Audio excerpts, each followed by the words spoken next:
There's a line on your credit card statement that is easy to love. Minimum payment due. It is always small, smaller than you feared. And when money is tight, paying it feels responsible. The account stays current. Nobody calls. The problem goes quiet for another month. I have felt that relief. Most of us have.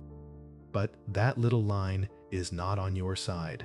It might be the single smartest piece of design in the entire system. So tonight, let's take it apart slowly with the actual math and see exactly why credit card debt is so hard to escape. Right now, there's a whole genre of video going around. People sit in front of a camera and read their balances out loud, one card at a time. Pay off debt with me in 2026, and the numbers underneath are real.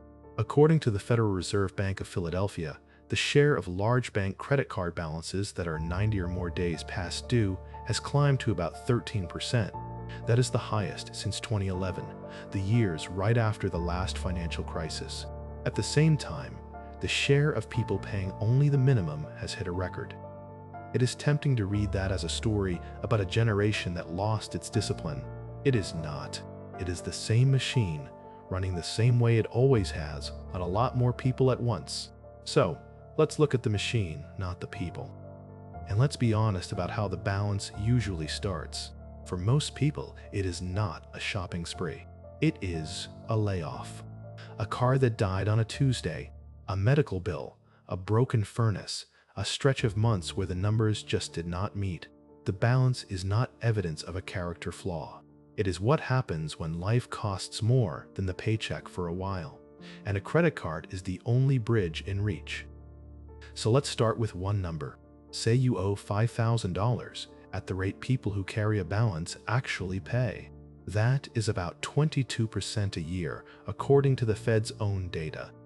Here is how a typical minimum payment is built. For most large banks, it is a small slice of your balance, often around 1%, plus that month's interest.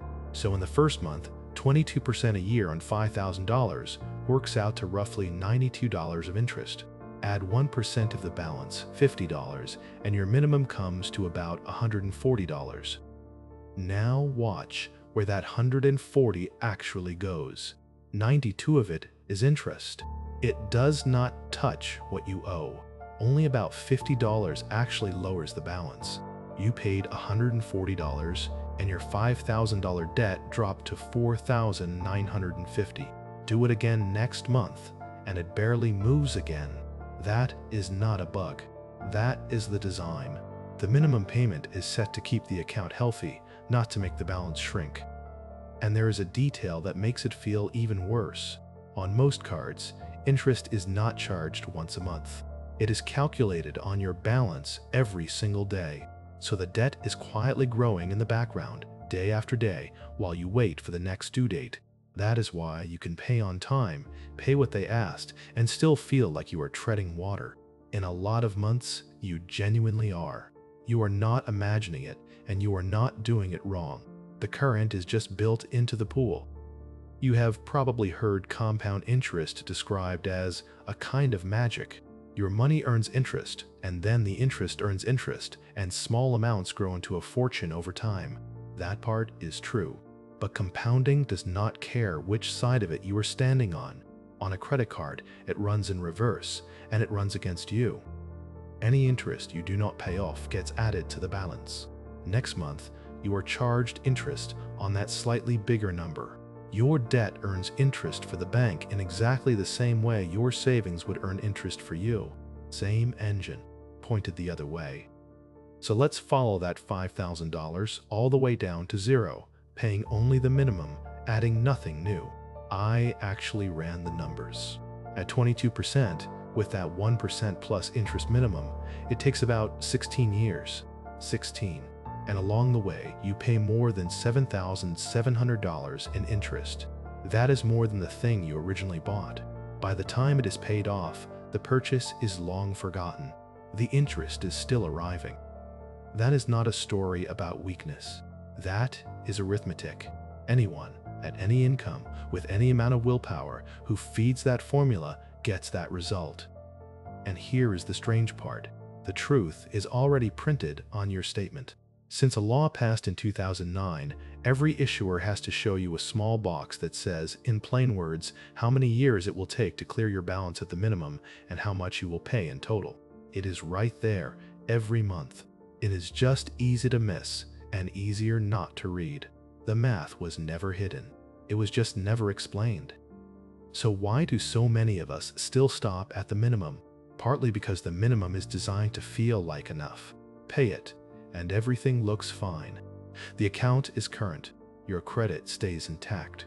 There is no phone call, no penalty, no red letter in the mail. The system hands you a small, quiet signal that says, you are okay. And that reassurance is doing exactly what it was built to do. The minimum payment was designed to lower your stress, not to lower your debt. In a tight month, choosing it is not a character flaw. It is a completely reasonable response to a number that has been engineered to look manageable. The problem was never that you looked at that line and felt relief. The problem is that nobody ever walked you through the math sitting underneath it. And that math is not an accident. This is simply how the business works. Roughly half of all cardholders carry a balance from one month to the next. Those are the customers who generate interest, and interest is the whole point. The Consumer Financial Protection Bureau, the federal agency that actually tracks this, reported that in a single year, Americans paid around $160 billion in credit card interest. The same agency found one number that tells you almost everything about the design. For about 1 in 10 card accounts, the person pays more in interest and fees every year than they pay toward the actual thing they borrowed. Every year, they hand over more just to carry the debt than to shrink it. If you set out to build a product that keeps a balance alive as long as possible, a low minimum payment, one that mostly covers interest, is exactly the tool you would reach for. I want to be careful here because this is not a cartoon villain twirling a mustache. It is a system doing what systems do. It optimizes for its own revenue inside rules that are perfectly legal and rarely spelled out. Naming that is not the same as blaming you. It is handing you the blueprint. And it helps to step back, because that 13% number can start to feel like proof that something is uniquely broken right now, or worse, uniquely broken about you. It is neither. The last time serious credit card delinquency was this high was 2011, coming out of the previous financial crisis. This has happened before. It moves in a rhythm. Rates rise, cushions get thin, more people fall behind, and then, slowly, it turns again. That matters for one reason. When you understand that you are standing inside a cycle and inside a machine with knowable rules, you stop reading your balance as a moral report card. It is not a grade on who you are. It is a position inside a system you can finally see. So, let me leave you with understanding, not instructions, because this channel does not do instructions, and it certainly does not do predictions. Once you can see that the minimum is mostly interest, and that compounding is running against you, one quiet fact changes shape. Every single dollar you send above the minimum skips the interest line completely and lands directly on the balance itself. On the machine we just took apart. That is the one move the whole design is quietly hoping you will not notice. I am not telling you to make it, or when, or how much. I am telling you what it does, so that the choice is actually yours to make. Because here is what I hope you carry out of tonight. If you have been holding a balance and feeling like you are failing at something everyone else somehow figured out, you are not. You are feeding a formula that was built to be fed. 16 years and $7,000 of interest is not a verdict on your discipline. It is the math of a machine working exactly as intended. And a machine you can see clearly has already lost a little of its power over you.